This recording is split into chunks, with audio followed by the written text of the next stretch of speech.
تراویح کی نماز حضور نے جماعت کرائی ہے، بالکل کرائی ہے،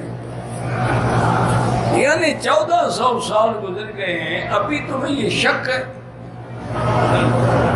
کیا کہتے؟ چلو حضور نے نہیں کرائی، حضرت عمر نے کرائی، ہمارے لیے حضرت عمر کی سنت بھی حضور کی سنت ہے، علیکم سنتی و سنت الخلفاء الراشدین المہدیین تمسکوا بہا وعضوا علیہا بالنواجذ۔ اور عمر وہ کام کر سکتا ہے جو محمد مصطفیٰ نے نہ کیا ہو؟ کیا کہہ رہے ہو؟ خدا سے ڈرو کہیں ایمان نہ چلا جائے۔ اصحاب رسول جو ہیں وہ تو ایک یعنی اتنا اتباعی، حضور خطبہ پڑھا رہے تھے، کسی بات میں ہم فرمائے کہ بیٹھ جاؤ۔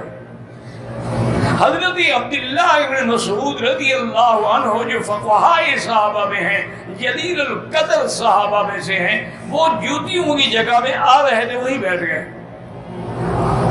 جب جمعہ ختم ہوا حضور نے فرمایا عبداللہ تم وہاں کیوں بیٹھے ہوئے؟ حضور آپ نے نہیں فرمایا بیٹھ جاؤ؟ میں نے تمہیں تو نہیں کہا تھا۔ کہا نہ کہا، میں نے تو سنا نہیں کہ بیٹھ جاؤ۔ جو اتنا اتباع کرتے تھے، کیا خیال ہے آپ کا انہوں نے خود جماعت گھڑ لی ہے حضور کی جماعت کے بغیر؟ انا للہ و انا الیہ راجعون۔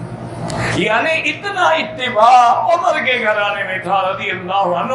حضرت عبداللہ ابن عمر جب عرفات سے آ رہے تھے نا مزدلفہ کے لیے اونٹ میں، راستے میں ایک جگہ آئے تو اونٹ روک دیا اور اپنے خادم سے کہا بھی پانی کا لوٹا لیا، اور لوٹا لیا، انہوں نے کہا شاید آپ کو پیشاب کا تقاضا ہے۔ تو حضرت عبداللہ ابن عمر وہاں سے گئے، دور جا کے بیٹھے رہے اور پھر آ گئے۔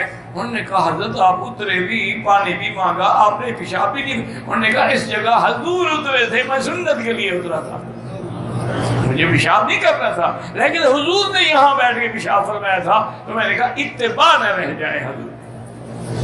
ان کے بارے میں مسئلے پوچھتے ہو جی 20 تراویح بنا دی تو عمر نے بنا دی، تو عمر یعنی عمر نعوذ باللہ کو تیرا بھائی لگتا تھا؟ وہ خلیفہ راشد ہے، وہ عمر بن الخطاب ہے، وہ ناطق بالحق والصواب ہے، وہ تو وہ بندہ ہے کہ جو فرش پہ کہے اللہ عرش سے حکم بھیج دیتا ہے، لیکن تم نے اس کی بات بھی نہیں مانی۔ انا للہ و انا الیہ راجعون۔ نہ پڑھو، آٹھ پڑھو، بالکل نہ پڑھو، لیکن سیدنا عمر پہ تو اعتراض نہ کرو۔